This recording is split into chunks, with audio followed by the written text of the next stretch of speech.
మీ బట్టలకి సాఫ్టింగ్ ప్రొటెక్షన్ ఇచ్చే సరైన ప్రొడక్ట్ ఎలిమ్ ఫ్యాబ్రిక్ కండిషనర్. తెలుగు సినిమా సంగీత చరిత్రలో ఒక రారాజుగా స్వర రసరాజుగా చిరస్థానాన్ని సంపాదించుకుని చరిత్రలో తనకంటూ ఒక పేజీని సాధించుకున్న అంటే మన సాలూరి రాజేశ్వరరావు గారి ఇంట పుట్టి బ్లాక్ బస్టర్స్కి బ్రహ్మాండమైన చార్ట్ బస్టర్స్ ఇచ్చి తనకంటూ ఒక రికార్డును క్రియేట్ చేసుకున్న గొప్ప సంగీత దర్శకుడు. కన్నె వధువుగా మారేది జీవితంలో ఒకేసారి ఆ వధువలపే పొంగేది. నేను కంపోజింగ్ లేకపోతే కంపోజింగ్ క్యాన్సిల్ చేసేవాడు. అంటే అంత అలవాటు అయిపోయింది. ఒక టైంలో మా అన్నయ్యలు ఏమంటే అందరూ ఫ్యామిలీ అంతా ఇక్కడే ఉన్నారు, ఫ్యామిలీ ప్యాకేజ్ అనుకుంటున్నారు అందరూ. వీడిని ఎక్కడ పంపించేస్తాను వేరే ఎక్కడ మాట్లాడు రైట్ మీరంతా వెళ్ళిపోండి రా వాడు నాకు కావాలరా అన్నాడు చక్రవర్తిగా. ఇంకొక విచిత్రమైన డౌట్ అంటే వేటూరు గారు కూడా నాకు చెప్పిన మాట, చక్రవర్తి గారికి అసలు సంగీతం రాదు, సంగీతం నాలెడ్జే లేదు, ఆయన సంగీత దర్శకుడు అవ్వాలా డైరెక్టర్ అవ్వాలా అన్న డౌట్ వచ్చినప్పుడు బాలు గారు ఎక్కువగా నువ్వు సంగీత దర్శకుడు అవ్వు డైరెక్టర్ ఎప్పుడైనా వచ్చని ఎంకరేజ్ చేశారు. ఇప్పుడు అతనికి ఏ రకమైన పరిజ్ఞానంతో ఆయన అంత గొప్ప సక్సెస్ఫుల్ మ్యూజిక్ డైరెక్టర్ అయ్యారు? సంగీతం రానోడు మ్యూజిక్ చేయలేదా? హార్మోనియం వాయించినోడు మ్యూజిక్ తెలిసినోడు మీరు చూస్తున్నాదా? లేకపోతే గిటార్ వాయించినోడు వాడికి మ్యూజిక్ వచ్చాను అనుకుంటారా? వేటూరు గారు రాసిన, వీటూరు గారు రాసిన, ఆత్రేయ గారు రాసిన ఇలా పెడితే ఒకటే ట్యూన్ కొడతాడు, అంత క్యాచీగా ఉంటుంది సాంగ్. వేటూరు గారికి ఎందుకు ఆయన మీద కోపం అయి ఉండొచ్చు, ఎందుకంటే ప్రతి పల్లవి లిరిక్ అయినా ఇచ్చేస్తాడు. అవునా? నేనే సాక్షి దానికి.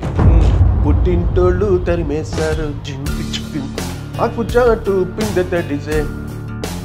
అన్ని పల్లవులు ఓపెనింగ్ ఆయన లిరిక్స్ ఇచ్చేవాడు. Great man, great. రాజుగారు ఎప్పుడు ఏ పాయింట్లో కనెక్ట్ అయ్యారండి మీకు? నాకు గురుగారు చక్రవర్తి గారి దగ్గర మా ఇద్దరు టేస్ట్ ఒకటే. కరెక్ట్గా మేము వచ్చేసరికి బ్రేక్ డాన్స్ స్టార్ట్ అయింది అప్పుడు యుగం.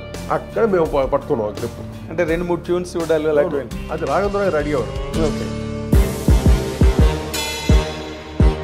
అందువల్ల రాగంలో మటుకు నెంబర్ ఆఫ్ ట్యూన్స్ చేసేవాడు. చేసినా కూడా ఆ ట్యూన్స్ అంతా మిగతా వాళ్ళకి అమ్మేస్తాం.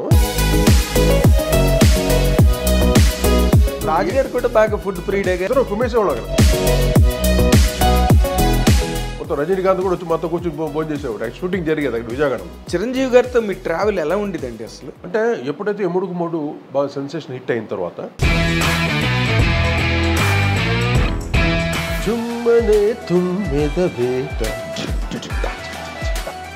Not only Telugu, in India we are the creators for the new patterns. మీకు ఆ కల్చర్ ఆఫ్ నాలెడ్జ్ ఉన్నదా? అంటే నార్మల్ గా ఈ రాగాలు రాగాల నాలెడ్జ్ ఏం చేస్తావు నువ్వు? రాగాలు పేరు చెప్పగలవు నువ్వు. ఇది హనుమత్తోడండి, ఇది ఆ రాగం ఈ రాగం, నువ్వు పేర్లు చెప్పడం వరకే వాడికి అర్హత. పేరు చెప్పేస్తే అది జీనియస్ అండి. ఇటు సంగీతంలో పెద్ద విద్వాంసుడు అని అనుకుంటారు. దాయి దాయి దాక్షాని అది కోటి రాగం, అంతే. కోటి రాగం, కోటి రాగం. అంటే ఘంటసాల గారిలో 50% అయినా బాలు గారు స్కోర్ చేశారండి. ఆయన సూర్యుడు అయితే మీరు చంద్రుడు అవుతారు. బాలచంద్రుడు అయితే వెంకటేష్ బాబు నువ్వు నాకు నచ్చావు, మల్లీశ్వరి, అరుంధతి అన్ని సూపర్ హిట్స్ ఇస్తున్నారు మీరు ఆ టైంలో. సడన్ గా ఇండస్ట్రీ నుంచి అంటే చప్పుడు లేని ఫాల్. నా గ్రాఫ్ మీరు చూడండి, యంగర్ జనరేషన్ కమింగ్ వచ్చినప్పుడు ఇదే చిరంజీవి గారు, బాలకృష్ణ గారు అందరూ they all old, they become old. అవును. కానీ వాళ్ళు మళ్ళీ ఒక ట్రెండ్ తెచ్చుకున్న రివైవ్ అయ్యారు. గ్రేట్. అది ఇంపాసిబుల్, ఎవరికి దక్కదు. అసలు ఎలా మాట్లాడినా దయచేసి అందరూ లైట్గా తీసుకోండి, ఎందుకంటే దిస్ ఆల్ ఎక్స్పీరియన్స్. నేను ఎక్స్పీరియన్స్లో మాట్లాడాను, లోపల ఉన్నటువంటి ఫైర్గా. అభిమాన ఐ డ్రీమ్ ప్రేక్షకులకు స్వాగతం, సుస్వాగతం. ఇప్పుడు నేను ఇంటర్వ్యూ చేయబోతున్న వ్యక్తి తెలుగు సినిమా సంగీత చరిత్రలో ఒక రారాజుగా స్వర రసరాజుగా చిరస్థానాన్ని సంపాదించుకుని చరిత్రలో తనకంటూ ఒక పేజీని సాధించుకున్న రసాలూరు రాజేశ్వరరావు గారు అంటే మన సాలూరి రాజేశ్వరరావు గారి ఇంట పుట్టి తనదైన ప్రయాణంలో తనదైన రికార్డులను నిలుపుకొని బ్లాక్ బస్టర్స్కి బ్రహ్మాండమైన చార్ట్ బస్టర్స్ ఇచ్చి తనకంటూ ఒక రికార్డును క్రియేట్ చేసుకున్న గొప్ప సంగీత దర్శకుడు సినిమా పరిశ్రమలో అందరూ అభిమానించే సంగీత దర్శకుడు కోటి గారిని ఇప్పుడు మనం ఇంటర్వ్యూ చేయబోతున్నాం. Welcome sir. Welcome to I dream. చాలా కాలం నాగేంద్ర మిమ్మల్ని చూసి ఐ డ్రీమ్ ద్వారా ఈరోజు కలవడం చాలా ఆనందంగా ఉంది. చాలా థ్యాంక్స్ సార్. అంటే మన ట్రావెల్ ఏమో ఎప్పటి నుండి ఎన్ని సంవత్సరాలు? More than 40 years. Almost 40. Almost 40. అంటే నేను నార్మల్గా మీరు అంటే చక్రవర్తి గారి దగ్గర అసిస్టెంట్గా ఉంటూ బయటికి వచ్చి సంగీత దర్శకులు మీరు రాజు ఇద్దరు కలిపి అవుతున్న దగ్గర నుంచి నేను మిమ్మల్ని చూస్తున్నాను. అంటే మీ ప్రయత్నాలు, మీరు ఏ విధంగా శ్రమ పడ్డారు, ఇవన్నీ కూడా నేను ప్రత్యక్ష సాక్షి. అంటే మీకు అన్ని తెలుసు కాబట్టి మంచి క్వశ్చన్స్ అడుగుతారు వాళ్ళ. అంతేగా, this not regular interview. 100% sir, 100%. అంటే నాకెప్పుడు మీ కెరీర్ గురించి ఆలోచించుకుంటే నాకెప్పుడు ఒక పాయింట్ అనిపిస్తుంటుంది సార్. ఎందుకంటే ఫాదరు ఎప్పుడైతే ఒక లెజెండ్ అవుతారో పిల్లలకి వాళ్ళ ప్లేస్ని వాళ్ళు వెతుక్కోవడం అన్నది అదే రంగంలో చాలా కష్టం. అది ఘంటసాల గారి పిల్లలు ఏం కాలేకపోయారు. బాలసుబ్రహ్మణ్యం గారి అబ్బాయి చరణ్ ఈ మధ్య రోజుల్లో ఆయన పోయిన తర్వాత కొంత ఇమేజ్ని సంపాదించుకుంటున్నాడు. చాలా కష్టమైన విషయం. మీరు దాన్ని ఏ విధంగా మీరు ఫేస్ చేశారండి? ఒక ఎస్ రాజేశ్వరరావు గారు లాంటి ఒక లెజెండరీ ప్రొడ్యూసర్, మీరు ఆయన తనయుడిగా ఇండస్ట్రీలోకి వచ్చి ఎట్లా మీరు అసలు? కానీ నేను నాన్నగారు పేరుతో రాలేదు, అది మట్టి నేను ఓపెన్గా చెప్తున్నాను. నేను సాలూరాశ్వర అబ్బాయి అని అక్కడ నేను పని అడగలేదు. ఆ స్థితికి నేను వెళ్ళకూడదని. ఎంతైనా నాన్నగారు పెద్ద గ్రేటెస్ట్ లెజెండ్, ఆయన ఒక పెద్ద మహాపండితుడు. అవునండి. నాన్నగారు చెప్తే పెట్టుకుంటారు, అది వేరు. బట్ నాన్నగారు కూడా ఆ పని చేయరు. మమ్మల్ని ఎవరికి వాళ్ళు స్వతహాగా రావాలి అన్న కాన్సెప్ట్ ఇంట్లో.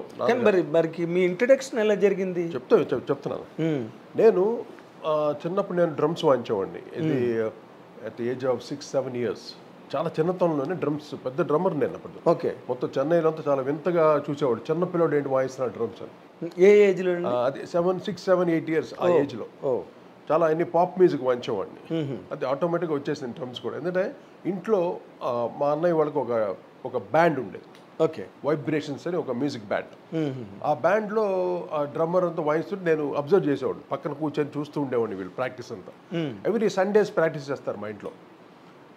అది డ్రమ్మర్ని నేను చూస్తూ ఆ డ్రమ్స్ నాకు బాగా ఇంట్రెస్ట్ కలిగి, వాళ్ళు బ్రేక్ టైంలో బయటకు వెళ్ళగానే నేను కూర్చొని వాయించి అలా ప్రాక్టీస్ చేసేవాడు. వచ్చేసింది.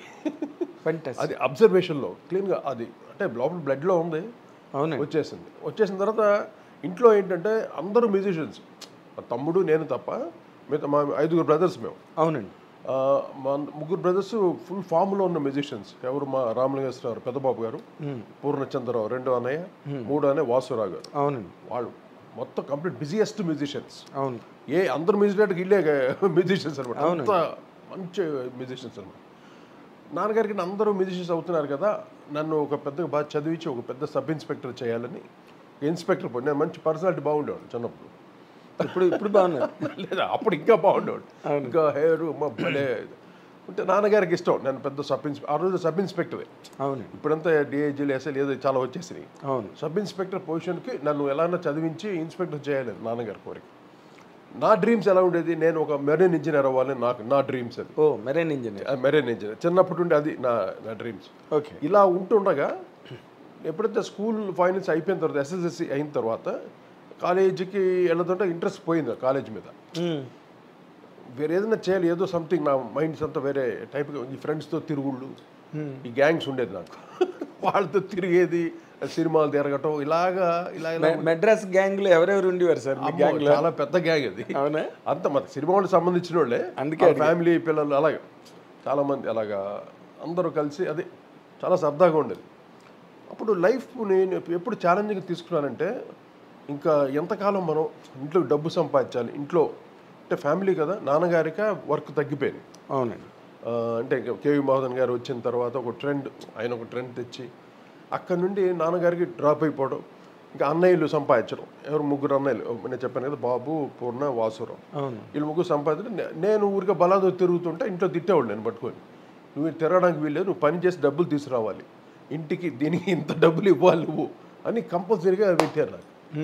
నేను సంపాదించాడు ఎలాగ? అప్పుడు నేను వెళ్ళి బయటికి వెళ్ళి ఫ్యాక్టరీ దగ్గర సినిమాలో చూస్తాం కదా, ఆ ఫ్యాక్టరీ గేట్ దగ్గర ఓనర్ అలా చూసి చీకట్టు నిలబడి ఓనర్ చూసి ఏమన్నా మనకి జాబ్ ఇస్తాడేమో అని ఫ్యాక్టరీ దగ్గర నిలబడేవాడిని గేట్ దగ్గర అలాగా ఏమన్నా చూసి మనకి జాబ్ ఇస్తాడని.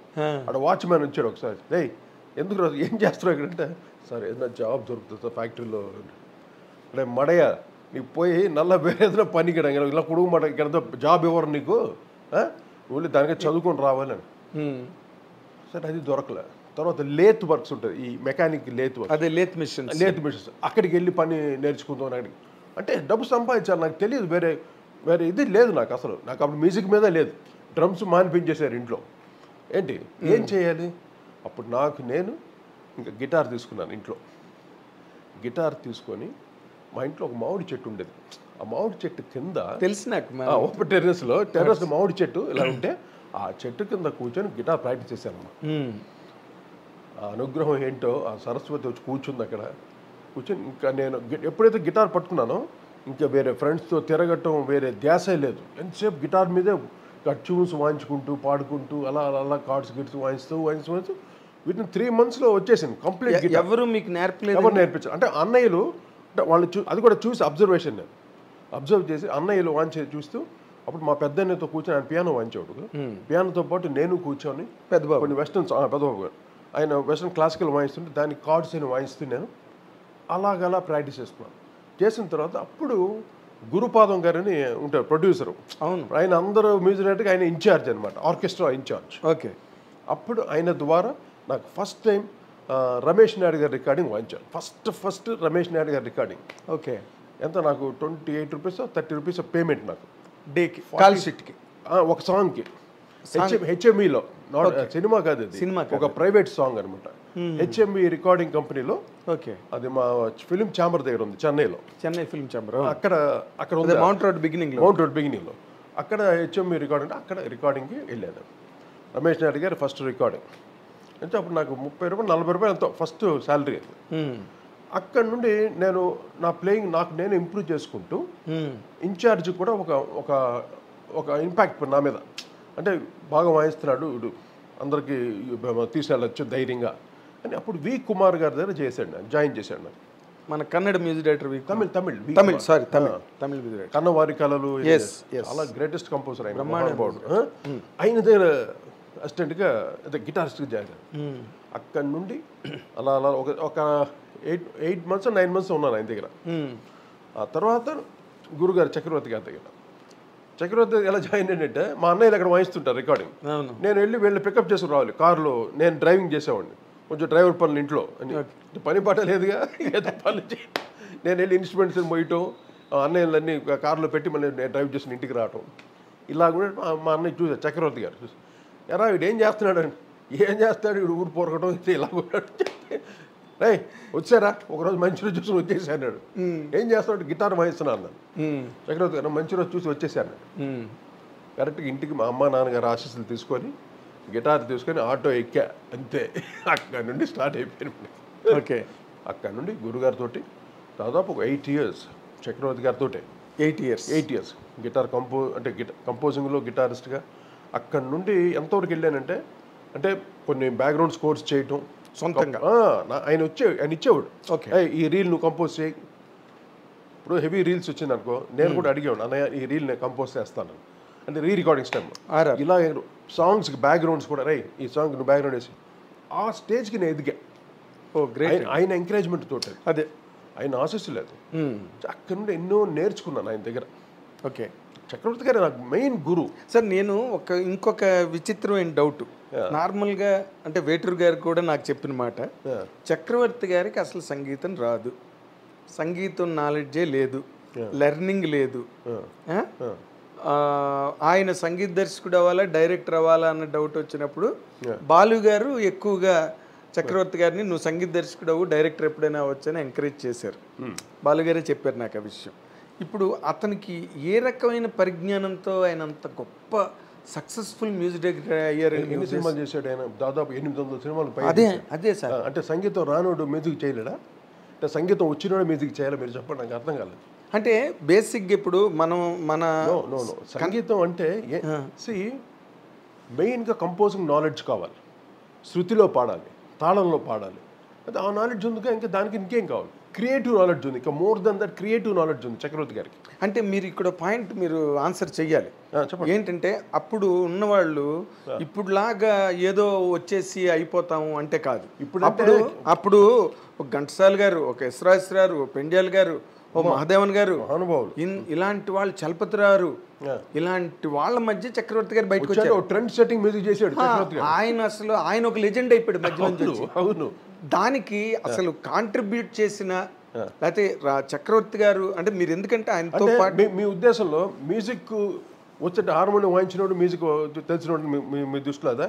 లేకపోతే గిటార్ వాయించినోడు వాడికి మ్యూజిక్ వచ్చాను అనుకుంటారా? ఆయనకి ఏది ఇన్స్ట్రుమెంట్ ముట్టుకోడు చక్రవర్తి గారు. అవును. సత్యం గారు కూడా అంతే, ఏ ఇన్స్ట్రుమెంట్ ముట్టుకోడు. సత్యం గారు కూడా అంతేనా? ఆయన అంతే, ఆయన హార్మోనియం కూడా వాయించాడు. ఆయన ఒక దగ్గా పెట్టుకొని తబలా దగ్గలు, ఆ దగ్గాను కొడుతూ కంపోజ్ చేస్తాడు. ఎటువంటి మెలడీస్ కంపోజ్ చేశాడు ఆయన. అమ్మో. అందువల్ల ఎవరిని అండర్ ఎస్టిమేట్ చేయకూడదు, ఎందుకంటే మ్యూజిక్ రాదు అని అన్నమాట చాలా తప్పు. ఓకే. నేను స్వతహాగా అక్కడ నా గురువు దగ్గర ఉన్నాను నేను. ఆయన ఒక పేపర్లో పెట్టగానే రాసి, వేటూరు గారు రాసిన, వీటూరు గారు రాసిన, ఆత్రేయ గారు రాసి ఇలా పెడితే విత్ ఇన్ మినిట్స్ పాట అయిపోద్ది. ఒకటే ట్యూన్ కొడతాడు, అంత క్యాచీగా ఉంటుంది సాంగ్. ఆ నాలెడ్జ్ ఎక్కడ నుండి వచ్చిందంటారు? అదే నేను ఆయన రాగాలు తెలియదు. ఆయన కొన్ని రాగాలు కొన్ని మనసులో పెట్టుకుంటాడు, దాంతో చేస్తాడు. పైగా హిందీ సాంగ్స్ ఇన్స్పిరేషన్తో చేయడు. అది నాకు తెలుసు. ఆయన అన్ని ఒరిజినల్ ట్యూన్స్. ఆయన సత్యం గారు కొద్దిగా ఆయన ఇన్స్పిరేషన్ తోటి కొంచెం మదన్ మోహన్ గారిది అందరిది, అవును, ఎస్డి బర్మన్ గారిది, ఆర్డి బర్మన్ గారిది కొంచెం ఆయన తీసుకొని చేస్తాడు. సత్యం గారికి హిందీ పాటల్లో ఎన్సైక్లోపీడియా ఆయన. అవును. ఏ మిడ్ నైట్ 30 లేపు అడిగినా ఏ పాటను పాడతాడు. ఎస్. చక్రవర్తి గారు హిందీ అసలు ఇన్ఫ్లుయెన్స్ ఉండదు, లేదు, అన్ని ఒరిజినల్ ట్యూన్స్. ఒరిజినల్ చేసుకో. శారద అసలు చీకటి వెలుగులు, మల్లెపువ్వు, ఎటువంటి మ్యూజికల్స్. అయ్యో బాక్స్ ఆఫీస్ మ్యూజికల్స్ అన్ని. అయ్యో అసలు అంటే మ్యూజిక్ రానోడు చేశాడు అవన్నీ. అదే నాకు అదే తప్పు. అదే వీళ్ళకి తెలియదు. ఆయనలో ఉన్న నాలెడ్జ్ బయట వాళ్ళకి చూపించుకోడు. ఆయన ఈస్ అల్టిమేట్ కంపోజర్ తెలుసా, మోర్ క్రియేటివ్ కంపోజర్. మీకు ఆ రోజుల్లో ఒక రుద్రవీణ అని ఉండేది, గోటు వాద్యం లాగా. ఆ వీణతో ఒక సినిమా మొత్తం రికార్డింగ్ చేసాడండి. ఎవరిది? యు విశ్వేశ్వరరావు గారిది సినిమా మార్పు తీర్పు ఓర్పులు అని వచ్చేది. ఆయన తీర్పు అనే సినిమాకి ఏదో జస్ట్ ఒక రుద్రవీణతోటి ఎక్స్పెరిమెంట్స్ ఆ రోజులో చేశాడు చక్రవర్తి గారు. ఎవరు ఇళయరాజా చేయలేదు, ఎవ్వడూ చేయలే. చక్రవర్తి గారు అంత ఎక్స్పెరిమెంటల్ కంపోజర్, చాలా హైలీ నాలెడ్జ్ కంపోజర్. ఆయన చూస్తే అందరూ వీడికి మ్యూజిక్ రాదు అనుకుంటారు. అంటే స్వరాలు చెప్తాను మ్యూజిక్, స్వరాలు రాని మ్యూజిక్ తెలియదు అడిగి. అదే ఇప్పుడు మీరు చెప్పిన దాని ప్రకారం అంటే వేటూరు గారు అన్నారు నాతో, ఇన్స్పిరేషన్ తో అయిన మ్యూజిక్ డైరెక్టర్ చక్రవర్తి. ఎందుకంటే వేటూరు గారికి ఎందుకు ఆయన మీద కోపం అయి ఉండొచ్చు, ఎందుకంటే ప్రతి పల్లవి లిరిక్ ఆయన ఇచ్చేస్తాడు, చక్రవర్తి గారు ఇస్తాడు. అవునావా? నేనే సాక్షి దానికి. ప్రతి పాట ఆయన చేసిన ప్రతి పాట ఆల్మోస్ట్ ఆల్ పల్లవి చక్రవర్తి గారిది. అంతేనా? ఓపెనింగ్ బర్డ్స్, పుట్టింటోళ్ళు తరిమేశారు జింక్ చిక్కిన్ ఆకుచాటు పిందెడిసే ఎన్ని. ఇంకా తర్వాత ప్రేమాభిషేకంలో తిరుపతికి వస్తాను ఏదో పాట, ఇది కోటప్ప కొండకు వస్తానని మొక్కుకున్న, అది దేవి మౌనమా, అది అన్ని పల్లవులు ఓపెనింగ్ ఆయన లిరిక్స్ ఇచ్చేవాడు. ఒక దేవత గుడిలో సాంగ్ ఒకటి, అది మేబీ అయి ఉండొచ్చు. అది కూడా రోజా, ఇది మన వేటగాడు సినిమాలో జాబిలితో చెప్పనా ఓపెనింగ్ లిరిక్ అయింది. ఓకే. ఇలాగా ఆ నాలెడ్జ్ ఎక్కువ ఆయనకి. పాటని కమర్షియల్గా it's a commercial composer as well as మంచి క్లాసికల్ కంపోజర్ కూడా ఆయన. బ్రహ్మాండంగా అసలు ఆయన చేసి చీకటి వెలుగులు ఎటువంటి పాటలమ్మా. అవును. తర్వాత చీకటి వెలుగుల శారదలో ఎటువంటి పాటలు, కన్నెవధువుగా మారేది ఏం పాట అదే, శారద నిన్ను చేరగా అసలు సిగ్గా ఆ ట్యూన్ అండి. కన్నెవధువుగా మారేది జీవితంలో ఒకేసారి, ఆ వధువలపే పొంగేది ఈనాడే. చాలా మంది చక్రవర్తి గారి మీద అలా బ్యాడ్గా చెప్పడం నాకు చాలా కోపం వచ్చింది. అంటే తక్కువ ఇవన్నీ పక్కన పెట్టేస్తే సార్, జనరల్గా మీరు నమ్ముతారుగా నాకు మ్యూజిక్ నాలెడ్జ్ ఉన్నది. You got more than. Yes. అయితే ఇక్కడ నాకు ఒక విచిత్రమైన ఒక ఫీలింగ్ అనమాట. ఈయనకు పక్కన సంగీతం రాదంటారు, ఈయన చేసిన పాటలు మీరు ఇందాక అన్నట్టుగా మల్లెపువ్వు కానీ, శారద కానీ, చీకటి వెలుగులు కానీ, ఆయన ఆ చిన్న మాట ఎవరన్నా చేయగలరు? ఎవరండి ఎవరన్నా చిన్న మాట ఒక చిన్న మాట చాలా విచిత్రంగా ఉంటుందండి. ట్యూన్ ఏ కంపోజిషన్ ఉండదు, భలే కంపోజిషన్. నేను అప్పుడు కరెక్ట్గా మల్లెపువ్వు టైంకి నేను జాయిన్ అయ్యాను రీ రికార్డింగ్కి. ఓకే, రీ రికార్డింగ్కి జాయిన్ అయ్యాను గురుగారి దగ్గర. అక్కడ నుండి చాలా సినిమాలు నేను కంపోజింగ్ లేకపోతే కంపోజింగ్ క్యాన్సిల్ చేసేవాడు ఆయన. అంటే అంత అలవాటు అయిపోయింది. నేను ఉండాలి గిటార్ వాయిస్తుంటే ఈ get inspiration. Cards guitar cards patterns rhythm patterns కూడా వచ్చేది గిటార్ బాగా. అవును, ప్యాటర్న్స్ వాయిస్తుంటే దాంతో పాటు కంపోజ్ చేసేవాడు ఆయన. అది మాకు బాగా జల్లయ్యాం. అందువల్ల ఒకనొక టైంలో మా అన్నయ్యలు ఏమంటే అందరూ ఫ్యామిలీ అంతా ఇక్కడే ఉన్నారు, ఫ్యామిలీ ప్యాకేజ్ అనుకుంటున్నారు అందరూ. మమ్మల్ని కూడా వీడిని ఎక్కడ పంపించేస్తాను వేరే ఎక్కడ రాయ్ మీరంతా వెళ్ళిపోండి రా, ఆడు నాకు కావాలరా అన్నాడు చక్రవర్తి గారు. అదే అంటే ముందు వచ్చిన చెవుల కన్నా వెనక వచ్చిన కొమ్ములు వాడి అంత ఇష్టం నేనంటే చక్రవర్తి. ఇంకోటి ఏంటి, రై వాడు నా కులంలో వాడికి అమ్మాయిని చూసి పెళ్లి చేస్తాను, ఇది ఆ లెవెల్కి వెళ్ళిపోయాడు ఆయన. ఒక కొడుకులాగా, ఒక ఫ్రెండ్ లాగా, అంటే నాకు సర్వస్వం నా దేవుడు అంటాను చక్రవర్తి గారిని. Great man, great man. అంటే అక్కడ నేర్చుకుందే ఈ అంత అందరితో ఎలా నడుచుకోవాలి, ఒక్కొక్కరిని ఎలా ప్రేమించాలి. అవునండి. అక్కడ నాకు స్వతహాగా ఉన్నా కూడా అంటే అంటే ఏమంటారు దాన్ని, మామూలు మనుషులకు ఉంటుంది కదా ఒక నేచర్, అది ఆయన దగ్గర ఇంకా నాకు పెరిగింది. అదే మీరు బేసిక్గానే మీరు చాలా మంచి హ్యూమన్ బీయింగ్ అండి. హ్యూమన్ బీయింగ్గా ఉంటాను, అందరూ హెల్ప్ చేస్తాను. ఎందుకంటే మీ ఫ్యామిలీ లెగసీ అది. రాజశేఖర్ గురించి ఊసులు ఉండవు. మీ పెద్దబాబు అయితే నోట్లోంచి మాటే రాదు, చంద్రారు అంతే. కొంచెం వాసురావు గారే మాట్లాడతారు, కొంచెం కోపిస్తారు. మీ బ్రదర్స్ లో ఆయనే కొంచెం నోరిప్పి మాట్లాడేది. తర్వాత మీరు చక్రవర్తి గారి దగ్గర నుంచి అన్ని అలవరుచుకున్నారు, అన్ని జరిగాయి. మీకు నాకు కూడా నేను కంపోజ్ చేసేటప్పుడు లిరికల్గా కంపోజ్ చేస్తాను. నాకు అక్కడ నుండి వచ్చింది నాకు అది నాలెడ్జ్. ఓకే, మా గురుగారి దగ్గర నుండే ఎన్ని పాటలు నేను ఓపెనింగ్ లిరిక్తో చేసేవాడిని కంపోజింగ్. ఓకే, ట్యూన్ ఇచ్చేటప్పుడు ఒక ఐడెంటిఫికేషన్ కోసం ఒక లిరిక్ పాడేవాడిని ప్రతి పాటకి. ఇప్పుడు ఇందిర మందిర సుందర కర తత్తర ఇలా చేస్తాను ట్యూన్, ఓపెనింగ్ వర్డ్ ఇచ్చేస్తాను. ఓకే, అది సౌండింగ్ కావాలి, అది అక్కడ నుండి వచ్చింది గురుగారి దగ్గర. ఆ సౌండింగ్ అంటే ఆ కట్టింగ్స్ కొత్తగా ఉండాలి, వినేవాళ్ళు కొత్తగా ఫ్రెష్గా ఉండాలి, ఆ తాపత్రయం అనమాట కంపోజ్ చేసేటప్పుడు. ఓకే, అందువల్ల ఈవెన్ వేటూరు గారు కూడా నేను ఏమయ్యా ఎందుకయ్యా నువ్వు ఓపెనింగ్ పాడుతావు, ఆయన తిట్టేవాడు నేను పట్టుకొని. గురుగారు లేదు గురుగారు, వాళ్ళకి కొంచెం ఐడెంటిఫికేషన్ కోసం సరే నువ్వు పాడేవని అది బాగుందని అదే అడుగుతున్నారు, ఇప్పుడు నేను దాన్ని ఫాలో అవ్వాలి నేను అని తిట్టేవాడు నేను పట్టుకొని. అల్టిమేట్ మనకి సాంగ్ రీచ్ అవ్వాలి. అవునులేండి. ఇప్పుడు నర్మదా నది తీరంలో తాననే నన్న అంటాను, దాన్ని గురుగారు ఫర్దర్గా యాడ్ చేస్తాను. అవును, అంటే నాకు ఆ నర్మదా నది నేను చిన్నప్పుడు ఎప్పుడో చదివాను, దాన్ని అలా తీసుకుందాం. పాట ఎత్తుకడ క్యాచ్గా ఉండాలి, డిఫరెంట్గా ఉండాలి. అలాగే చాలా పాటలు. ఇప్పుడు అంజనీ పుత్రుడా వీరాది వీరుడా సూర్యుడా ది కంప్లీట్ లిరిక్ నాదే, అది ట్యూన్తో పాటు అలా పుట్టింది అది. అవునా? కంప్లీట్ ఆ పల్లవంతా నాదే. సూర్యుడా ధీరుడా నీ మీద నాకు యాహో యాహ అంతవరకు ఇంకా అక్కడి నుంచి తర్వాత గురుగారు ఫిల్ చేసి. అదేలే, అంటే పాట పాపులర్ అవ్వాలి, క్యాచ్కి హిట్ అవ్వాలి, ఇన్స్టెంట్గా ఎక్కిపోవాలి అంతే. అది ఆ ధ్యాసలో ఉండేవాడు నేను, ఆ ట్యూన్ లోపలనే ఉండేవాడు నేను ప్రతి పాట. ఎందుకంటే నెంబర్ ఆఫ్ సినిమాలు చేస్తుండేవాడు. అవును, చాలా ఒక ఫ్యాక్టరీలో జరిగేది నాది, మేము రాజ్కోటిగా కానీ ఒక ఫ్యాక్టరీ జరుగుతున్నప్పుడు మాకు ప్రతి పాట హిట్ చేయాలి, లేకపోతే మేము అవుట్డేట్ అయిపోతాం, మనం తీసి పారేస్తారు మమ్మల్ని. అవును సార్, ఇండస్ట్రీలో ఎవరి మీద మమకరాలు ప్రేమలు ఏమి ఉండవు, ఓన్లీ సక్సెస్ వర్క్స్ చేయాలి. అలాగా నేను రాజ్ ప్రతి పాట సినిమాలు 6 పాటలు ఉంటే 6 పాటలు హిట్ చేయాలని చేసేవాడు. అవునండి, అందులో 4 పాటలు డెఫినెట్గా రీచ్ అయ్యాయి. ఎందుకంటే నేను ఒక్కొక్కసారి 5, 6 కూడా రీచ్ అయిపోతాయి. మీ సినిమాలో 6 పాటలు హిట్ లైన్ సినిమాలు చాలా ఉన్నాయి, చాలా ఉన్నాయి. ఇప్పుడు హలో బ్రదర్ కానీ, ముఠామేస్త్రి కానీ, అన్ని, ఇప్పుడు కొదమసింహం కానీ, లేకపోతే ఇప్పుడు మన అల్లుడా మజాక కానీ, మజాక ఏంటి ఆ పాటలన్నీ అప్పుడు ఆ రోజు అని. అంటే అంత కాన్సన్ట్రేటెడ్, అంత పగడ్బందీగా వర్క్ చేసేవాడు ఒక్కొక్క పాటని.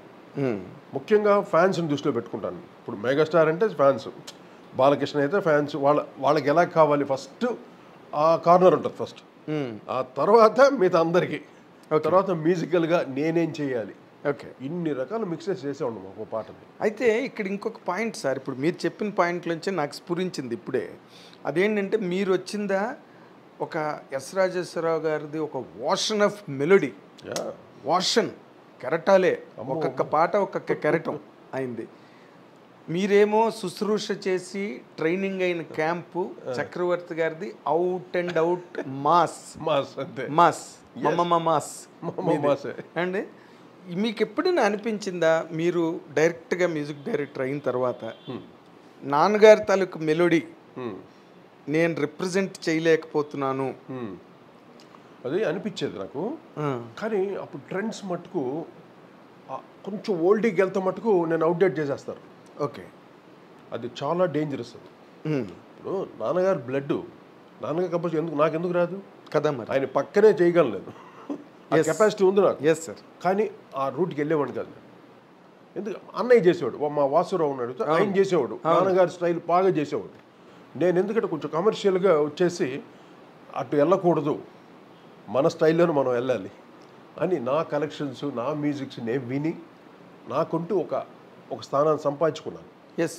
అప్పుడు అడిగారు ఎవడు వీడు అంటే, ఇలా రాజేశ్వర గారు కొడుకు. అంతవరకు తెలియదు ఎవరికి, ఎక్కువ మ్యాక్సిమం తెలియదు. అదే చక్రవర్తి గారు లాంటి వాళ్ళు ఇండస్ట్రీ వరకు తెలిసి ఉంటుంది, కానీ బయట వాళ్ళకి ఎవరికి తెలియదు. ఇప్పటికి కొంతమందికి ఇప్పటికీ రాజేశ్వర గారు అబ్బాయా అంటారు నన్ను. ఓకే, అంటే అది ఆ ట్రాక్ నాకు నచ్చదు. మనకు ఓన్గా రావాలి, మనం నిలబడాలి. అలాగే రాజు, నేను కూడా ఇద్దరు. రాజు గారు ఎప్పుడు ఏ పాయింట్లో కనెక్ట్ అయ్యారండి మీకు? నాకు గురుగారు చక్రవర్తి గారి దగ్గర. అంతేనా? రాజు యాక్చువల్లీ మా పెదనాన్న గారి దగ్గర, హనుమంతరావు గారి దగ్గరను, నాన్నగారి దగ్గర, పెండ్యాల గారి దగ్గర అసిస్టెంట్గా ఉండేవాడు, నోటేషన్స్ రాసేవాడు తను. ఓకే. అటువంటిది అటు నాన్నగారికి వర్క్ తగ్గిపోయింది టోటల్గా. సుశీల దక్షిణామూర్తి గారు అందరితో వర్క్ చేసేవాడు, నోటేషన్ రాసేవాడు.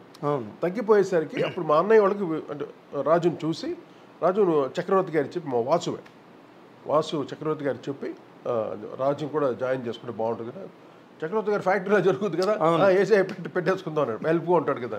అలా రాజు జాయిన్ అయ్యాడు చక్రవర్తి గారి దగ్గర. అదే అప్పటికి టీవీ రాజు ఆల్రెడీ 5 years నేను ముందే. ఓకే. రాజు లాస్ట్లో లేటర్ ఆన్ జాయిన్ అవుతే అక్కడ మీ ఇద్దరు ప్యాచప్ అయ్యాయి. మా ఇద్దరు టేస్ట్ ఒకటే, ఎక్కువ హాలీవుడ్ స్కోర్స్ అని ఈ ఎక్కువగా వాటి గురించి డిస్కస్ చేసేవాడు నేను వాడు. ఓకే. కొంచెం మ్యూజిక్ని ఇలా చేయొచ్చు అలా చేయొచ్చు అని ఈ గ్యాప్ టైంలో వర్క్ చేసేవాడు. అది మాకు ఇద్దరు ప్యాచప్ అయ్యారు. ఓకే. అవి చక్రవర్తి గారికి చాలా సినిమాలు మేము బ్యాక్గ్రౌండ్ స్కోర్ చేసేవాళ్ళం, పాటలకి బ్యాక్గ్రౌండ్ చేసేవాడు. నేను గురుగారు ఇచ్చి ఎంకరేజ్ చేసేవాడు మమ్మల్ని. అదే మీకు ఫ్రీ లిబర్టీ ఇచ్చాడు. బాగా నమ్మకం మా మీద, నమ్మకం. కుర్రాళ్ళు బాగా ఇదే చేస్తాను. ఆయన ట్రైనింగే, ఆయన స్టైల్ ఉంటూ కొంచెం ఎలక్ట్రానిక్. అప్పుడు ఆ రోజుల్లో ఎలక్ట్రానిక్స్ వచ్చింది కొత్తగా దాన్ని స్టడీ చేశాను. నేనైతే ఫుల్ దిగిపోయాను ఎలక్ట్రానిక్లో. ఈ సింథసైజర్స్, ఎలక్ట్రానిక్ బీట్స్ అని వచ్చేది, కొత్త ఎలక్ట్రానిక్ డ్రమ్స్ అన్ని. అప్పట్లో ఎలక్ట్రానిక్ డ్రమ్స్ వచ్చినాయి కొత్తగా. ఓకే. ఈ కుర్బానీ సినిమాలో వచ్చిందా to do do do syndrome అంటారు. అటువంటి డ్రమ్స్ ఈ క్యారేజీల లాగా ఉంటాయి, టిఫిన్ క్యారేజీల లాగా. వాటిల్లో కొన్ని టోన్స్ ఉండేది అనమాట. అటువంటి వచ్చే కొత్త ఇన్స్ట్రుమెంట్స్ వచ్చేసరికి నేను స్టడీ చేసే వాటిని. ఓకే. అది నాకు హెల్ప్ అయింది. ఫ్యూచర్లో నేను కంపోజర్ అయిన తర్వాత, నేను రాజ్ అయిన తర్వాత నాకు చాలా హెల్ప్ అయింది. ఓకే.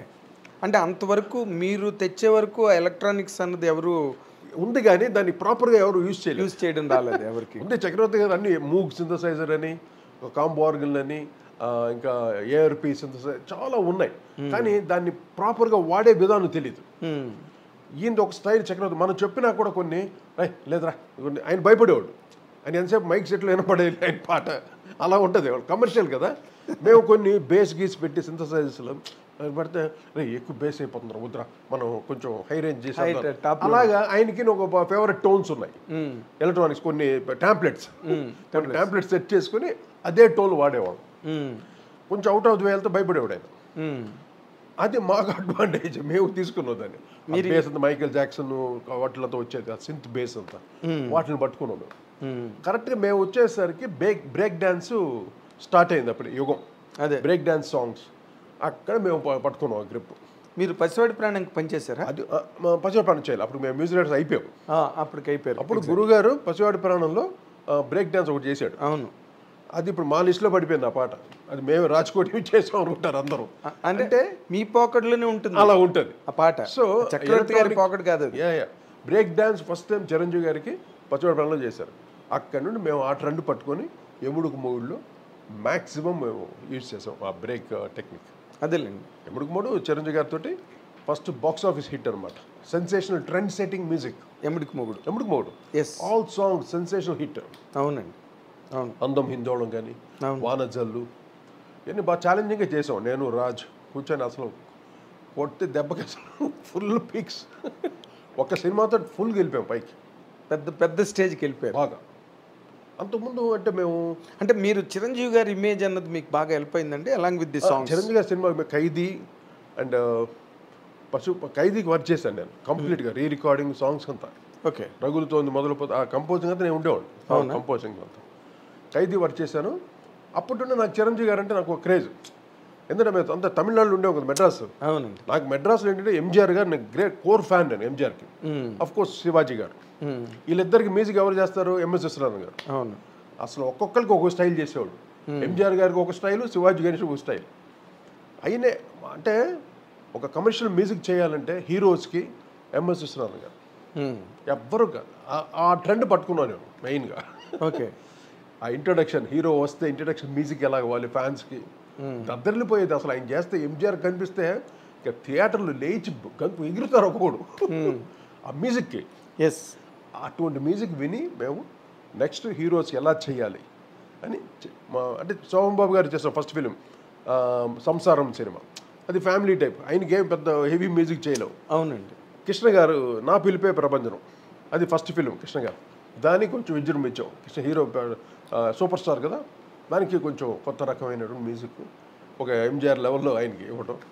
తర్వాత ఇంకా చిరంజీవి గారు వచ్చేసరికి మ్యాక్సిమం ఆ ఎంఎస్ విశ్వనాథన్ స్టైల్స్ అన్ని మా లోపల ఉన్నాయి, అన్నిటిని ఇంప్లిమెంట్ చేసి కొట్టాము దెబ్బ అంతే ఫినిష్. అప్పుడు నార్మల్గా చిరంజీవి గారికి చక్రవర్తి గారు ఎక్కువగా చేయడం అవును సినిమాలు అన్నీ కూడా. చిరంజీవి గారికి ఎన్టీ రామారావు గారికి చక్రవర్తి గారు, అవును, రాఘవేంద్ర గారి కాంబినేషన్ మొత్తం వరుస పెట్టి. వీళ్ళు వాళ్ళు లేదు సార్. ఇప్పుడు నాగేశ్వరరావు కానీ, రామారావు కానీ, కృష్ణ గారికి, సోహన్ బాబు గారికి బాక్స్ ఆఫీస్ హిట్స్ ఇచ్చాడు. అన్ని అసలు మెమరబుల్ హిట్స్ ఇచ్చాడు.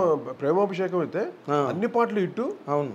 3 సంవత్సరాలు ఎంతో ఆడింది సినిమా. అవునండి, అవును. అలాగా ఆయన చేసిన అదే చెప్తాను కదా, ఇలా కూర్చొని అలా కంపోజ్ చేస్తాడు మా గురువు.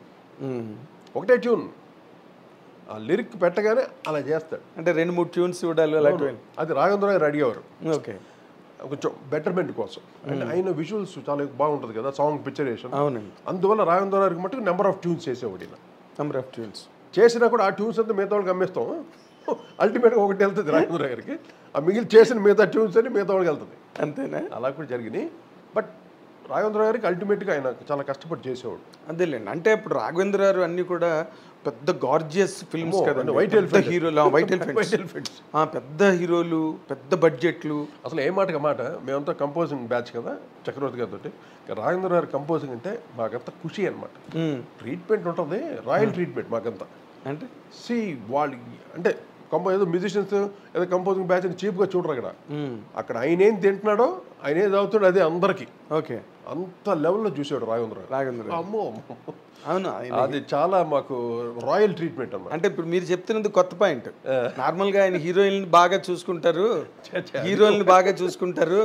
అలా కాదు, హ్యూమన్ యూనిట్ అందరికి.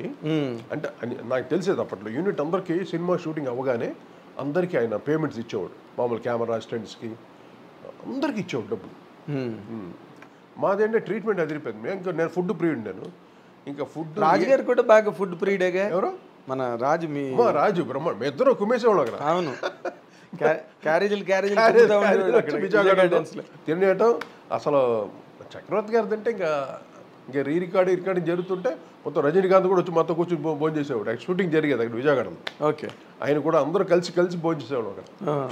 గ్రేట్ డేస్ అమ్మా అదంతా. Great days. అంటే ఇప్పుడు ఇందాక మీరు చిరంజీవి గారి గురించి చెప్తున్నప్పుడు ఆ యముడికి మొగుడుతోనే మీకు బ్రహ్మాండమైన రేంజ్ పెరిగిపోయింది. ఒక రేంజ్ వచ్చింది మీకు మ్యూజిక్ డైరెక్టర్స్గా. అంటే ఆడియో ఫీల్డ్లో కూడా మీకు ఒక గుర్తింపు వచ్చింది ఆడియో మార్కెట్లో. Audio market. చిరంజీవి గారితో మీ ట్రావెల్ ఎలా ఉండేదండి అసలు? అంటే ఎప్పుడైతే ఎముడుకు మూడు బాగా సెన్సేషన్ హిట్ అయిన తర్వాత వెంటనే ఖైదీ నెంబర్ 796 మాకు విజయబాబు నాయుడు గారిది చేసాం అనమాట. ఎప్పుడైతే మేము హిట్ ఇచ్చామో ఆటోమేటిక్గా జనరల్గా హీరో అందరూ చెప్తారుగా, రాజ్కోటి న్యాచురల్ అంతే ఇండస్ట్రీలో సక్సెస్ సక్సెస్. అలాగా మాకు ఇది ఖైదీ 796 చేసి ఖైదీ నెంబర్ 796 దాంట్లో గువ్వా గోరింకతో అటు అమలాపురం ఇవన్నీ సూపర్ హిట్ సాంగ్స్. అయ్యో అసలు గువ్వా గోరింకతో పాట తిరిగిపోద్ది అది ఇప్పటికీ ఎప్పటికీ అది మా భువనచంద్ర గారు రాశారు. అవును, అది ఫస్ట్ పాట అనుకుంటాను భువనచంద్ర రికార్డ్ చేసి ఫస్ట్ సాంగ్. Mm. అది అంటే అక్కడి నుండి చిరంజీవి గారితో మేము ట్రావెల్ అయ్యాం. అవును, అయినా చెప్పేసేవాడు అంటే రాజ్కోటి అంటే ఆటోమేటిక్ జరిగిపోయేది. నేను ప్రొడ్యూసర్ వచ్చి మమ్మల్ని కాంటాక్ట్ చేసేవారు. ఇంకా చిరంజీవి అనగానే ఇంకా మేము ఇంకా రెడీ అయిపోతుంటే ఇక్కడ లోపలికి బీట్ స్టార్ట్ అయిపోద్ది. దడ కింద ఉంటుంది చిరంజీవి సినిమా అంటే. అవునా, దడే. ఎందుకంటే ఆయనకి ఫాలోయింగ్ ఎక్కువ, ఫ్యాన్ ఫాలోయింగ్ ఎక్కువ, మైలేజ్ ఎక్కువ, ప్రతి పాట హిట్ కొట్టాలి, ఏదో కొత్తగా చేయాలి. అక్కడ చాలా వర్క్ చేసేవాడు. అది బాగా ఇంట్రెస్టింగ్ ఉండేది మాకు కూడా, ఎక్సైటింగ్గా ఉండేది. ఎగ్జైట్మెంట్ అంటే పైగా నేను డ్రమ్మర్ కాబట్టి నాకు ఆ బీట్స్ కొత్త బీట్లు చేసి దాంతో ట్యూన్స్ చేసేవాడిని. అదే అందుకనే ఒక కొత్త ప్యాటర్న్ వచ్చింది. కొత్త ప్యాటర్న్. ఇప్పుడు మాధవన్ గారు కూడా కొన్ని సినిమాలు చేశారు, చిరంజీవి గారు, చక్రవర్తి గారు చాలా సినిమాలు చేశారు. బట్ మీరు వచ్చిన దగ్గర నుంచి కూడా ప్యాటర్న్ మారి, మేము వచ్చిన తర్వాత తెలుగు మ్యూజిక్ని వేరే రకం చేసాం కంప్లీట్గా. ఎలక్ట్రానిక్ మ్యూజిక్ తోటి ఒక వెస్టర్నైజ్డ్ ఆర్కెస్ట్రేటెడ్ ఫుల్గా. ఆర్కెస్ట్రేషన్ ఎవరు చేసేవాళ్ళు కాదు అప్పట్లో. ఇప్పుడు చక్రవర్తి గారు కంపోజ్ చేసేవాడు, సత్యం గారు కంపోజ్ చేసేవాడు, మిగతా వాళ్ళందరూ కంపోజ్ చేస్తే అరేంజర్స్ అని ఒకళ్ళు ఉండేవాళ్ళు, ఆంగ్లో ఇండియన్స్. అవును, ఆంగ్లో ఇండియన్సే చేశారు. రాజు శ్యామ్, ఫిలిప్స్, ఓకే ఐడియా ఉందా మీకు? చెన్నైలో వీళ్ళే అరేంజ్మెంట్ చేసేవాళ్ళు.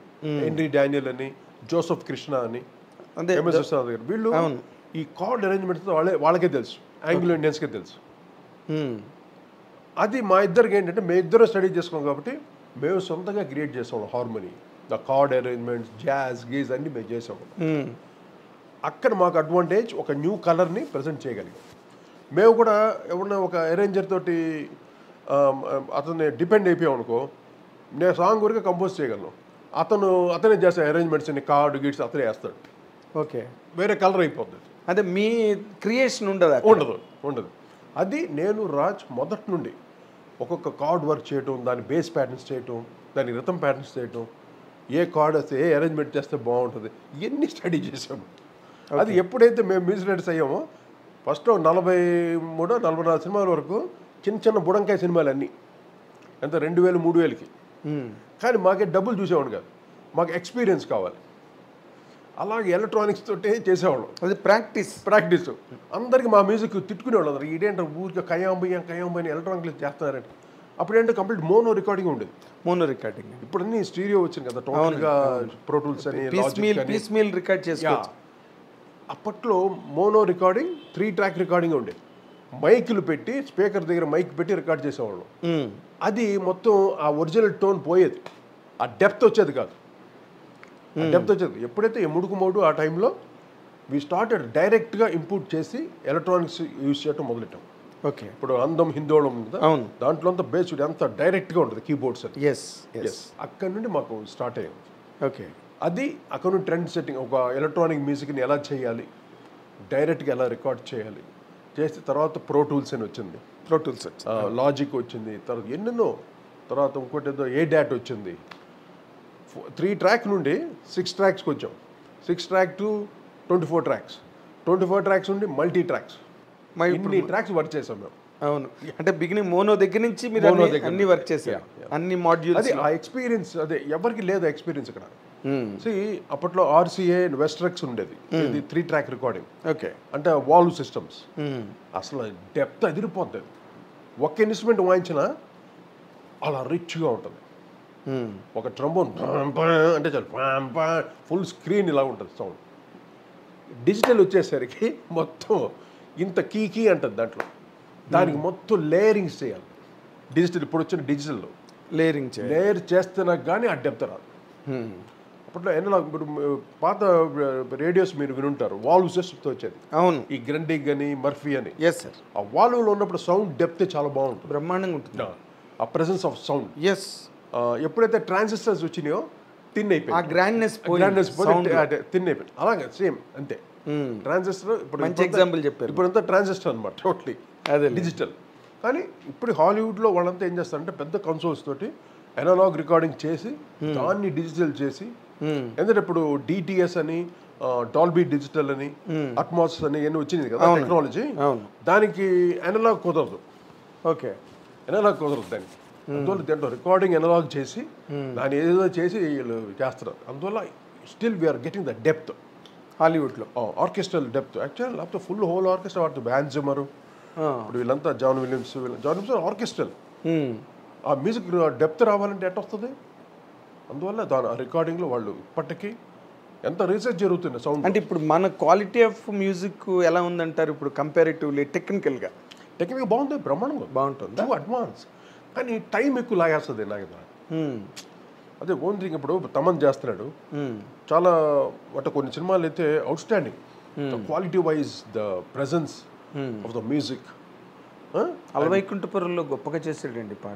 నేను చెప్తున్నా అదే అలవైకుంఠపురం మంచి మంచి మెలడీ సాంగ్స్, మంచి మెలోడీస్ సాంగ్స్ ఉన్నా కూడా ప్రెజెంటేషన్ చాలా ప్రెజెంటేషన్, ఆ డైనమిక్స్ పర్ఫెక్ట్ గా సెట్ చేశాడు. ఈవెన్ దేవి కూడా దేవిశ్రీ ప్రసాద్ కూడా అవును తను చేస్తున్నాడు. అంటే ఇప్పుడు టెక్నాలజీ వచ్చేసింది కాబట్టి కొన్ని వాళ్ళు చేయనక్కర్లే, ఆటోమేటిక్ వచ్చేస్తుంది, అదే టెక్నాలజీలో వచ్చేస్తుంది. కానీ తమన్ ఏం చేస్తున్నాడంటే is doing lot of processing work. ఈ గాట్ సమ్ నాలెడ్జ్. అంటే రెహమాన్ దగ్గర వర్క్ చేశాడు కాబట్టి వాడికి మన దగ్గర వర్క్ చేశాడు. తర్వాత రెహమాన్ దగ్గర అంత చేయడం మీ దగ్గర పని చేశాడు. అంటే టెక్నాలజీని ఎక్కువ స్టడీ చేశారు వాళ్ళు. అదే లేదు, మాకు అంత టైం ఉండేది కాదు. నేను కూర్చొని టెక్నాలజీ స్టడీ చేస్తే నీ కంపోజింగ్ పోతున్నాను, సినిమాలు పోతాయి. Correct sir, correct. అందువల్ల నేను టెక్నాలజీ మీద నాకున్న పరిధిలో నాకు ఒక నాలెడ్జ్ ఉంది, దాంతో వాడేవాడిని కంప్లీట్గా. నేను ఉన్నప్పుడు కూడా ఎన్ని వచ్చినాయి, ఏది లాజిక్ ఉంది, ప్రోటూల్స్ ఉంది, దాంట్లో వర్క్ చేశాను కంప్లీట్గా. తర్వాత అవును మీ టైంకి వచ్చేసి ఇప్పుడు రెహమాన్ అప్పుడు అక్కడ వర్క్ చేసేవాడు. అలా చేసాము. ఆ టెక్నాలజీ బాగా మాకు అర్థమైపోయింది. ఎంతైనా హోల్ మ్యూజిక్ నా చేతిలో ఉండేది, మా గ్రిప్ ఓపెన్ ధైర్యంగా. ఎవరు ఏం చేసినా ఎవ్రీ నోట్ ఎవ్రీ రిథంలో ఒక కిచికి బుచ్చికి అన్నా కూడా నేను చెప్పిందే ఉండాలి అక్కడ. అంత డీటెయిల్గా వర్క్ చేసాం నేను రాజు. కానీ తర్వాత నేను రాజు వర్క్ చేసిన తర్వాత కోటి నాకు అలవాటు అయిపోయింది మ్యూజిక్. ప్రతి పాటని అంత పగడ్బందీగా చేసేవాడు. ఇప్పుడు జనరల్గా ఏంటంటే కొంతమంది కంపోజ్ చేసి కీబోర్డ్ ప్లేయర్కి ఇచ్చేస్తారు. అవునండి, అదొక ప్యాటర్న్. అంటే మ్యాక్సిమం ప్రాక్టీస్ అదే, అందరూ అలాగే చేస్తారు కీబోర్డ్ ప్లేయర్. నేను అలా కాదు, ఎవ్రీథింగ్ నేను కంపోజ్ చేసి కీబోర్డ్ ప్లేయర్ దగ్గర ఆ నోట్స్ కూడా నేను కరెక్ట్గా టోన్స్తో సహా. అదే ఇళయరాజా గారు చేసే విధానం. ఇళయరాజా ఆయన స్కోర్లో రాసేస్తాడు ఏ టోన్ ఏంటో స్కోర్. నేను ఆ టోన్ ఇంకా బెటర్గా విని నోట్స్ వాళ్ళు ఫీడింగ్ చేసేస్తారు. చేసిన తర్వాత నేను కూర్చొని ఒక టోన్ మార్చి సెట్ చేసేవాడిని. ఓకే, నా టేస్ట్కి నాకు ఎలా కావాలి అన్నట్టు చేసేవాడిని. అంటే ఇప్పుడు మీరు బేసిక్గా మీరు ఫైల్లోకి రావడం కానీ లేకపోతే మీరు ఒక మాస్ మ్యూజిక్ డైరెక్టర్స్గా మీకు ఇండస్ట్రీలో కానీ పబ్లిక్లో కానీ ఇమేజ్ రావడానికి ప్రధానమైన కారణం మీకు చిరంజీవి గారితో హిట్స్ పడ్డమే. అంటే మీ పాటలు, వాటి గొప్పతనం, వాటి క్వాలిటీ అవన్నీ ఉంటుండగా. అంటే చిరంజీవి గారైనా కాదు, my music, our music we done for Chiranjeevi garu. Chiranjeevi కోసం చేసాం అంతేగాని మా music is there already. That's what I'm saying. మీ మ్యూజిక్ ఉండగా అది చిరంజీవి గారి మీద. ఇళయరాజా గారు వచ్చి తెలుగులో ఒక రెవల్యూషనరీగా ఉండేది ఆయన సాంగ్స్ అని. అవును, ఎప్పుడైతే నేను రాజ్కోటిగా మేము ఎప్పుడైతే ఎంటర్ అయ్యి ఒక న్యూ ట్రెండ్ ప్రజెంట్ చేసాం, ట్రెండ్ సెట్టింగ్ చేసిన తర్వాత ఆయన కూడా కొంచెం బ్యాక్ ఆఫ్ అయ్యాడు. మీకు ఫస్ట్ పిక్చర్ అది మీకు గుర్తుంది లేదో నాకు గుర్తుంది. Lankeshwarudu was the first picture to break the trend of Ilaiyaraaja in Telugu. Lankeshwarudu very later ఉంది అది. మీరు అసలు ఆ పాటలు మాకు దాసనండ్ర ఆఫీస్లో ఆయన వినిపించగా విన్నాం. చాలా మంది ఇళయరాజా చేశాడు ఈ పాట అని అడిగారు. సో అక్కడి నుంచి మీరు అంతకు ముందు నుంచి మీకున్న బట్ ఆ సినిమాల పాటలతో మీరు నార్మల్గా ఆయనతో కంపారిజన్ కాదు, నో కంపారిజన్ కంపోజర్ లెజెండ్ ఆయన, లెజెండ్. బట్ మా స్టైల్కి కొంచెం ఆయన కూడా అంటే ఆయనది ఒక సింపుల్ స్టైల్ ఉంటుంది. సింపుల్ ఒక ప్యాటర్న్స్, మెలడీ క్లియర్గా ఉంటుంది, ఇలా ఉంటుంది. మాది డైమెన్షన్స్ ఎక్కువ ఉంటుంది మా మ్యూజిక్లో. మీ డైనమిక్స్ వేరండి, రిచ్నెస్, గ్రాండియర్నెస్. జుమ్మనే తుమ్మెద వేట, ఈ రిథమ్స్ అంతా వీ క్రియేటెడ్. తర్వాత బాంబేలో అతను ఎవరు దేవదాస్ అంతా చేసాడు, ఎవరు మ్యూజిక్ కంపోజ్. బాంబేలో ఆల్మోస్ట్ మా రిథమ్స్ని they started to do that. అంటే ఈ కొత్త ప్యాటర్న్స్ అంతా we created here. Ismail Darbar almost మా రిథమ్ ప్యాటర్న్స్ అని వాడేవాడు ఆయన. ఓకే, అంటే కొత్త ప్యాటర్న్స్ని not only Telugu, in India we are the creators for the new patterns. I will challenge for that. మీరు చూడండి, వినండి. మీ కెరీర్లో మీరు ఏ పర్టికులర్ పాయింట్ ఆఫ్ టైంలో ఎక్కువ ఛాలెంజ్ ఫేస్ చేశారండి? ఛాలెంజ్ అంటే ప్రతిసారి చిరంజీవి గారి సినిమావే ఛాలెంజ్. అంతేనా? అదే భయం వేసేది మాకు. చిరంజీవి గారి సినిమా అంటే ఛాలెంజ్. రీచ్ ఎక్కువ అది. ఇప్పుడు నెక్స్ట్ బాలకృష్ణ గారు, తర్వాత ఇంకా నాగార్జున, వెంకటేష్, ఇంకా అలాగా నెక్స్ట్ అది అలా. బట్ అల్టిమేట్గా చిరంజీవి గారు ఆయన సినిమాకి మ్యూజిక్ అలా రీచ్ అయ్యేది. ఇప్పుడు అన్నీ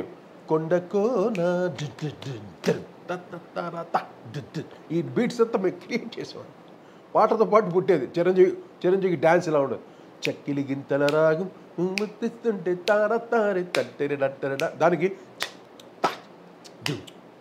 కొత్త బీట్స్ ఏంటి. కన్నె పిల్లతోటి పిల్లగాడికొచ్చనమ్మ పీకులా beat first time we created for that song.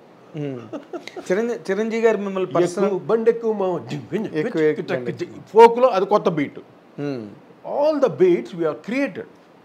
ఊరికే రితం వండి కొట్టి వాంచారని కాదు, పాటతో పాటు పుట్టేది బీట్ ప్యాటర్న్స్ మీరు క్రియేట్ చేశారు. We created that. Yes yes. అందుకే నేను ధైర్యంగా చెప్తాను. అంటే మోర్ రిథమిక్గా నేను ఎక్కువ కాన్సన్ట్రేట్ చేశాను సాంగ్స్.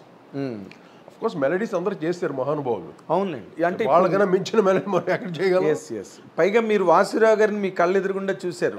ఆయన కొంచెం మెలోడీని ఫాలో అవుతుంటే కొంచెం అతను స్లైడ్ అయ్యారు. స్లైడ్ అంటే అది కమర్షియల్ ట్రెండ్ ఇది. ఎస్. ఇక్కడెక్కడ డ్రాప్ అవ్వకూడదు. మెలడీ ఉండాలి.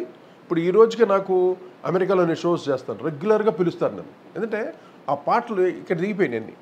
Why? The beat, the electronic, the orchestration, popular music, the melody. Popular music. Yes, melody ఉంది. మెలడీ ఉంది. రాగం, ఏదో ఒక రాగం ఉంటుంది. అవును. మీరు ఎక్కువ మధ్యమధ్యలోనే అన్నీ ఉంటాయి. శివరంజన్ ఉంటుంది, తర్వాత మోహన్ హంసానంద్ ఉంటుంది, మోహన్ ఉంటుంది, ఆల్ మిక్స్డ్. అవును. నేను పర్టికులర్ ఈ రాగంలో చేయాలని ఏ పాట నేను చేయలేదు. అది పుట్టాలి అంతే, అది రావాలి. కూర్చుంటే మీకు ఆ కల్చర్ ఆఫ్ నాలెడ్జ్ ఉన్నదా ఏంటి అంటే నార్మల్గా ఈ రాగాలు ఇవి రాగాల నాలెడ్జ్ ఏం చేస్తావు? నువ్వు రాగాల పేరు చెప్పగలవు. నువ్వు రాగాల పేర్లు చెప్పగలవు. ఆ రాగంలో ఉన్న సారాంశం తెలుసా మనకి? ఏ రాగంలో సారాంశం ఎవరికి తెలుసు? కామన్ ఆడియన్స్ తెలుసా? చెప్పండి. తెలియదు. మీరు గొప్పగా చెప్తాడు ఒక్కొక్కడు, ఇది హనుమత్తోడండి, ఇది ఆ రాగం ఈ రాగం. నువ్వు పేర్లు చెప్పడం వరకే వాడికి అర్హత. ఏ రాగంలో ఎంత బ్యూటీ ఉందో హూ నోస్, ఎవ్వడికి తెలియదు. ఒక్కొక్క రాగం ఒక మహాసముద్రం. అవునండి. ఎందుకంత ఎమోషన్ చెప్తున్నానంటే ఈ పేర్లు చెప్తారు రాగలు. నాకు భలే కోపం వస్తుంది. అంటే పేరు చెప్పేస్తే ఆడు జీనియస్ అని, అబ్బా ఇటు సంగీతంలో పెద్ద విద్వాంసుడు అని అనుకుంటారు. అవునండి. నాకు అది నచ్చదు. ఎందుకు రాగాల పేర్లు చెప్పి ఏం చేస్తాను మీరు? నేను పలానా ఈ పాటని హంసానందులో చేశానండి అని నేను ఎప్పుడు చెప్పుకోలేదు. అవును. దాయి దాయి దాక్షాని, అది కోటి రాగం అంతే. That's my song. కోటి రాగం ఇది బాగుంది. అంతేగా. ఇది నేను దాక్షాయని, అదే దాయి దాయి దాయి దాక్షాయని దందరదానని దాదారది, ఇది హంసానందులో చేశాను. I never said. అది హంసానందులో కూర్చుంది అంతే. ఓకే. అంటే పాటే వెతుక్కుంటుందంటారు ట్యూన్. అంతే. మూడ్ అంతే మూడ్ అది.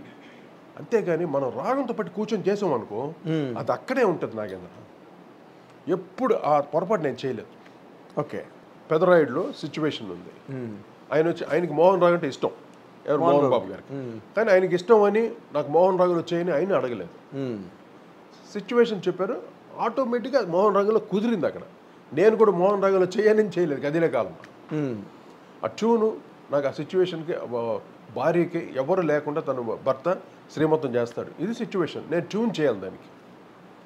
అప్పుడు నేను ఆలోచిస్తే ఒకటే ట్యూన్ వచ్చింది, ఇంతే. ఇదే తరిరా తీరరా దరిదా రి దాదా దాదా తారరా తారా అలా ట్యూన్ పుట్టింది. వెంటనే దానికి కదిలే కాలం అన్నాడు ఎవరు? శ్రీహర్షన్ రైటర్. ఎంత గొప్పగా రాశాడు. కదిలే కాలమా కాసేపు ఆగమని కాలం ఆపాడు. అవునండి. మంచి ఎక్స్ప్రెషన్. అది మంచి ఎక్స్ప్రెషన్, చాలా కొత్త ఎక్స్ప్రెషన్. అంటే మీరు ఏదైతే ట్యూన్ని క్రియేట్ చేశారో దాన్ని ఆ ట్యూన్ కన్నా గొప్ప ఎక్స్ప్రెషన్ క్యారీ చేసింది. ట్యూన్ మెలడీ ఉంది, ఆ పదం ఎక్కడికో తీసుకెళ్ళిపోయారు. అవును. కదిలే కాలం ఎంత పెదరాయుడులో అది ఇప్పటికీ నాకు ఒక క్లాసికల్ దీంట్లో ఆ పాట మిగిలిపోయింది. అలాగే ఇది ఇంకోటి చేసినది ఇదేలే తరతరాల చరిత్రం, అవును, అది జేసస్ గారు పాడారు. అవునండి. ఆ పాట కూడా అది ఆల్మోస్ట్ ఆల్ కన్నడలో ఉంటుంది. అది అది కన్నడలో చేయాలని చేయలేదు, ఇది కూడా చెప్తున్నా. అదే మీరు ఇందాక చెప్పారు కదా, మూడ్ బట్టే చేస్తాను. ఎస్ అంటే ఆ రాగం వచ్చి కూర్చోవాలి, మన దగ్గరికి రావాలి. అందుకనే తపస్సు చేస్తాం మేము. ఇప్పుడు ట్యూన్ రావడానికి హార్మోనియం పెట్టిలో పుట్టేదు, గిటార్లో పుట్టేదు, కీబోర్డ్లో పుట్టేదు ట్యూన్ అనేది, రాగం అనేది. అవునండి. మా ఇక్కడ రావాలి, ఆ వేవ్స్ రావాలి, సిచ్యువేషన్ బట్టి. వేవ్స్ రాకపోతే ఇప్పుడు ఆ రోజు అన్నమయ్య చేసాడు, త్యాగరాజ స్వామి చేసాడు, ఎలా చేసి ఉంటాడు? రాముల వారి మీద భక్తితోటి రాగాలు పుట్టి ఆ భక్తి రసంతో పాడాడు.